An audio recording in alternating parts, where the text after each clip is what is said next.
দেখছেন আভাস নিউজ। আপনাদের সঙ্গে রয়েছে আমি অর্পিতা। শুরু করছি সংবাদ। খড়গপুরের অতিরিক্ত পুলিশ সুপার বুশারা বানো মঙ্গলবার বেলদা থানা এলাকায় স্কুটি চালিয়ে রথযাত্রার প্রস্তুতি ও নিরাপত্তা ব্যবস্থা খতিয়ে দেখেন। কেশিয়ারি মোড়, বেলদা বাসস্ট্যান্ড ও জাতীয় সড়ক সহ প্রায় 5 কিলোমিটার এলাকা ঘুরিয়ে দেখেন তিনি। পথে নিজে হেলমেট পরে সাধারণ মানুষকে সেফ ড্রাইভ, সেভ লাইফের বার্তা দেন এবং ইস্কনের ভক্তদের সঙ্গে রথযাত্রা নিয়ে আলোচনা করেন। দামি গাড়ির বদলে স্কুটিতে তাঁর এই পরিদর্শন সাধারণ মানুষের নজর কেড়েছে।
বঙ্গোপসাগরে ফের ট্রলার ডুবন্ত ট্রলার থেকে 13 মৎস্যজীবীকে উদ্ধার। কাকদ্বীপের 13 মৎস্যজীবীকে উদ্ধার।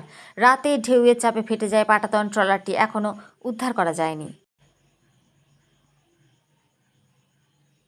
বঙ্গোপসাগরে দুর্ঘটনাগ্রস্ত জয়মাকালী ট্রলারের ঘটনায় স্বজন হারানো শোক সন্তপ্ত পরিবারগুলির পাশে দাঁড়াতে মুখ্যমন্ত্রীর নির্দেশে সোমবার দক্ষিণ 24 পরগনার কাকদ্বীপে পৌঁছান রাজ্যের প্রাণী সম্পদ উন্নয়ন ও মৎস্য দপ্তরের মন্ত্রী রাজেশ মাহাতো।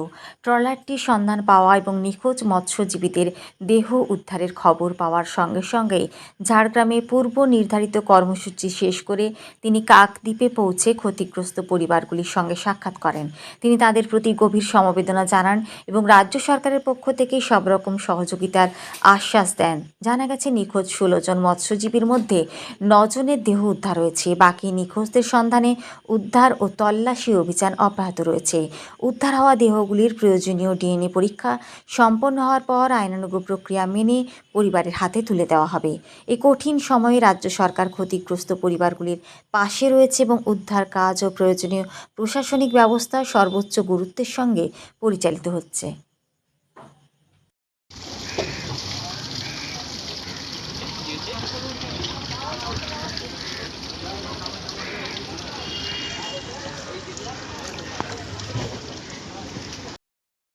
আমাদের তরফ থেকে আমরা যতটুকু করার ততটুকু করেছি।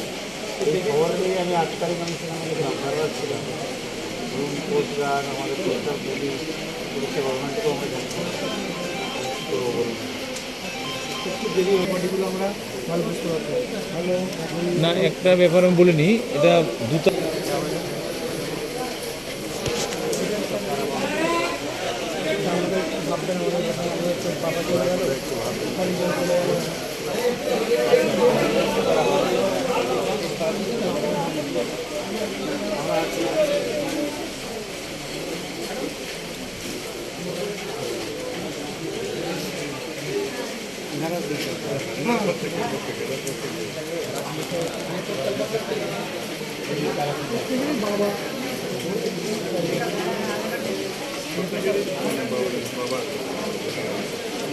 রাতে মেল করেছি যে রেগুলার নাম্বার আমরা চেষ্টা করছি ঠিক আছে কিন্তু কী করুন ঠিক আছে করাই চিন্তা করবেন, আমাদের কোনো অসুবিধা হবে না।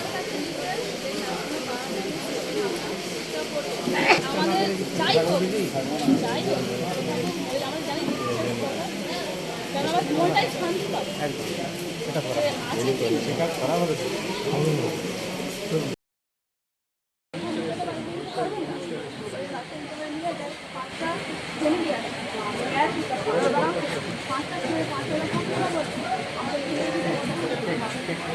না ওটা আজকে নয়।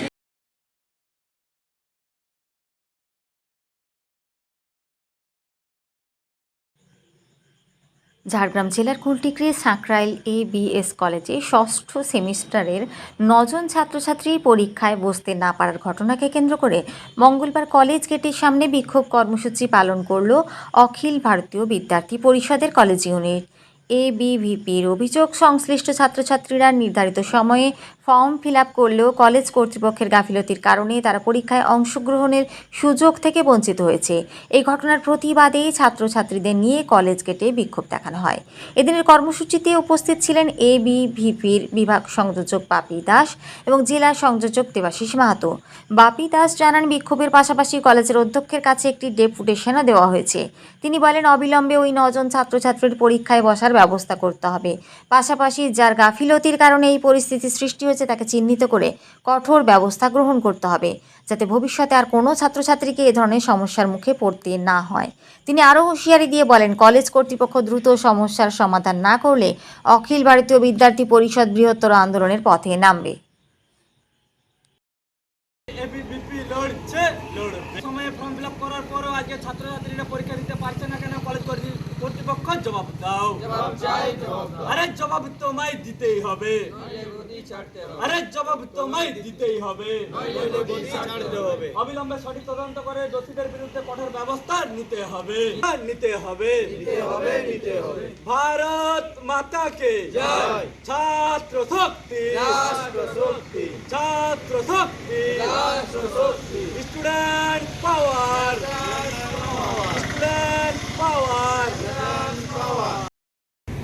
আর নমস্কার, আজকে আমরা অখিল ভারতীয় বিদ্যার্থী পরিষদ আর ঝাড়গ্রাম জেলার যে সাঁকরাইল যে কলেজ ইউনিট, এই কলেজ ইউনিটের উদ্যোগে আমরা আজকের যে বিক্ষোভ কর্মসূচি, আমরা প্রত্যেকেই আজকে আমরা এখানে একত্রিত হয়েছি বিশেষ একটা কারণে। এখানে যে সমস্ত ভাই বোনেরা আছে আমাদের এই সাঁকরাইল কলেজেরই প্রিন্সিপাল হোক বা কলেজের কর্তৃপক্ষ, তাদের গাফিলতির কারণে আজকে 6 সেমিস্টারের 9 জন ছাত্রছাত্রী আর তারা ফর্ম ফিল আপ করার পরেও তারা আজকে পরীক্ষায় বসতে পারেনি। তারা ফর্ম ফিল আপ করেছিল, কিন্তু কলেজ কর্তৃপক্ষের কিছু গাফিলতির জন্য আর তাদের অ্যাডমিট কার্ড আপলোড হয়নি। আর সেই কারণে আজকে এখানকার যে 9 জন ছাত্রছাত্রী তারা আজকে পরীক্ষায় বসতে পারেনি। তো তার দায়ভার কারা নেবে? আজকে এই ছাত্রছাত্রীদের যে ভবিষ্যৎ, সেই ভবিষ্যৎ কলেজের কর্তৃপক্ষ থেকে শুরু করে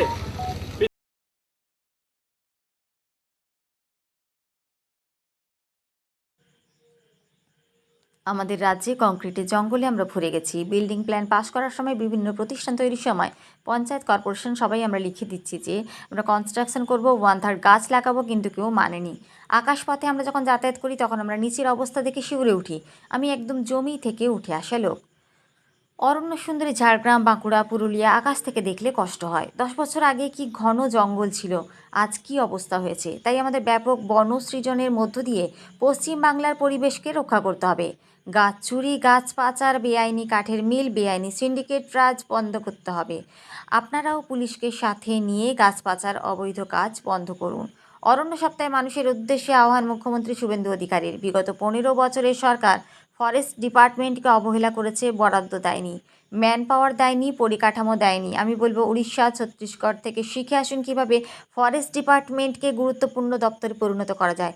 সেখান থেকে শিখে এসে পশ্চিমবঙ্গ সেটা করুন, ডাবল ইঞ্জিন সরকার সেটা করবে।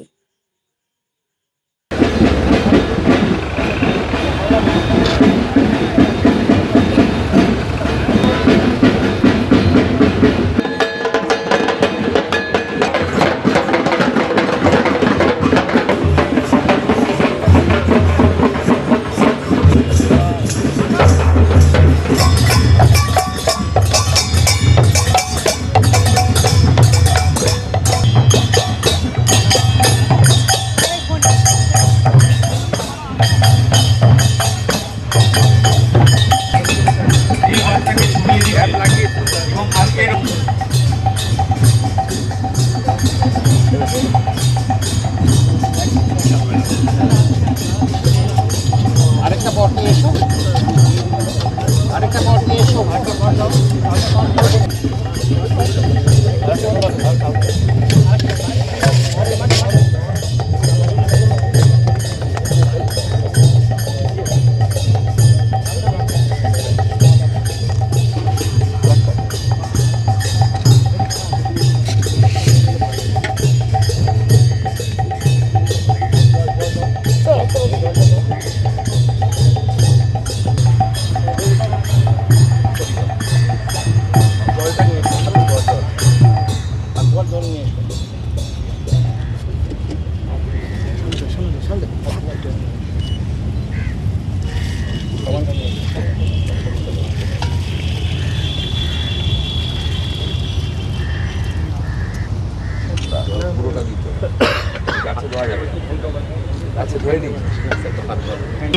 অধিকারী মহাশয় তুলে দেবেন আমাদের।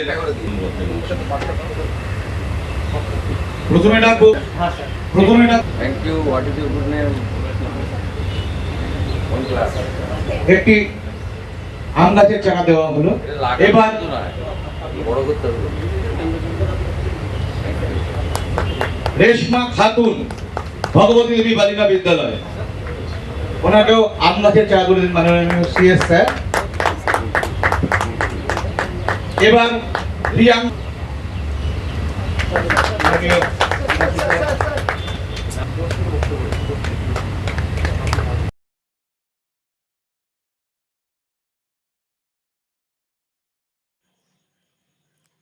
তৃণমূল নেতাদের নামে একের পর এক অভিযোগ জমা পড়ছে বিভিন্ন থানায়, আর পুলিশ তাদের গ্রেপ্তার করার পরে আরও নতুন নতুন অভিযোগ জমা করছেন বিজেপি সদস্যরা। জেলা তৃণমূলের সাংগঠনিক সভাপতি সুজয় হাজরা সহ তার অনুগামীদের পুলিশ গ্রেপ্তার করেছে। গ্রেপ্তার হয়েছেন কেশিয়াড়িতে মহিলা নেত্রী কল্পনা শীট ও তার ঘনিষ্ঠ পীযূষ চন্দ্র। এবার পীযূষ চন্দ্রের বাড়ির পাশ থেকে উদ্ধার হলো একটি বন্দুক ও গুলি। জানা গেছে এক বালি ব্যবসায়ী বিজেপি নেতাকে কয়েক বছর আগে বন্দুক দেখিয়ে 2 লক্ষ টাকা আদায় করেছিল ওই ব্যক্তি। তাকে পুলিশ গ্রেপ্তার করার পরে বিজেপি নেতাকে শেরি থানায় লিখিত অভিযোগ করেন, আর তার তদন্ত করতে গিয়ে পুলিশ তার বাড়িতে তল্লাশির সময় সেই বন্দুক পায়। মঙ্গলবার ফের পীযূষ চন্দ্রকে আদালতে তোলা হলে তাকে পুলিশি হেফাজতের আবেদন করেছে কেশিয়াড়ি থানার পুলিশ। যদিও অভিযুক্তের বক্তব্য তাকে ইচ্ছাকৃতভাবে ফাঁসানো হচ্ছে। এই সমস্ত অভিযোগ সম্পূর্ণ মিথ্যা। তবে শুধু কেশিয়াড়ি নয়, দাঁতন সহ সারা পশ্চিম মেদিনীপুর জেলা জুড়ে এই ধরনের নেতাদের বিরুদ্ধে নানা অভিযোগে পুলিশ গ্রেপ্তার করছে।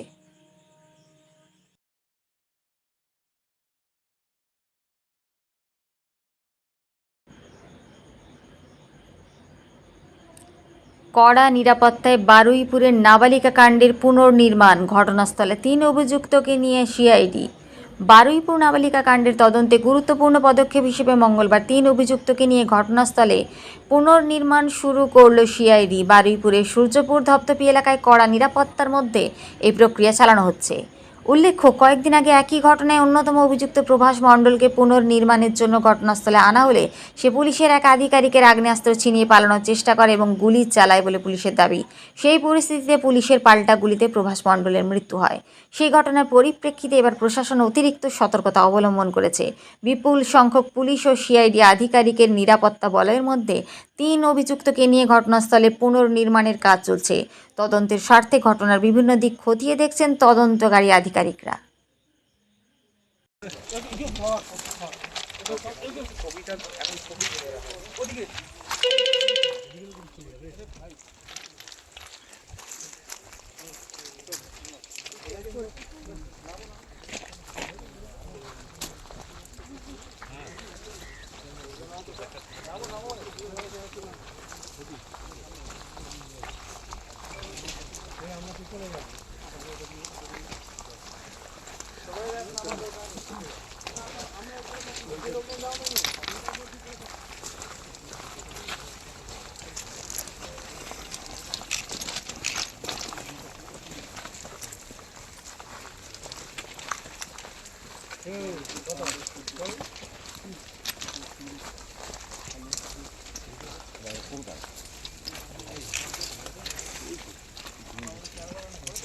বলো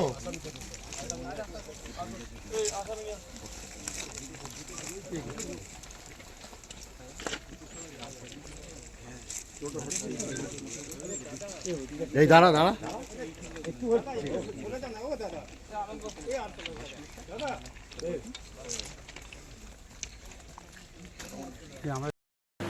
সংবাদ এই পর্যন্তই, নমস্কার।